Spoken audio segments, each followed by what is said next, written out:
এতক্ষণ তো খালি ভাবি কইলো যে আমার বাস্তির গেরা উঠছে, এখন না দিয়ে আমার ভাবির গেরা উঠছে। হ্যাঁ যাও যাও তোমরা যাও, আমি বাচ্চি থাকি যাও।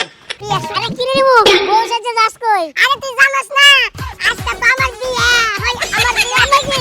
আমার সেই না কইতেছ। বিয়ে হইছে আমার, তুই নাচতাছস কে? আরে তোর নাচ দিকে আমার না যাইলো। তাই নাহি, তাহলে এক কাম কর, বিয়ার মধ্যে তুই যে ছবি টবি তোলা লাগবে, ভিডিও করা লাগবে, তুই একটা ফটোগ্রাফার লই আয়। আমি না কয়েকটা বিয়ার ছবি তুলমার ভিডিও করব। আমি থাকবো এমতে, আমার ছবিও বই এমতে।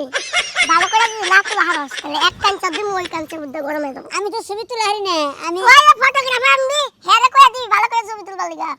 তাহলে যাবো কই? আরে এলাকায় যাই, পাশের এলাকায় মনের বাড়ি। আচ্ছা ঠিক আছে। আচ্ছা তাহলে ঠিক আছে, আমি যাই, তুই মনে করে গেলাম ফটোগ্রাফার লই আইস। আচ্ছা ঠিক আছে, আজকে আমার বিয়ে হবো। বাবা মাইসের বিয়ে হলে দিক কান্দে, এ দিক ডিজে চালাইতেছে।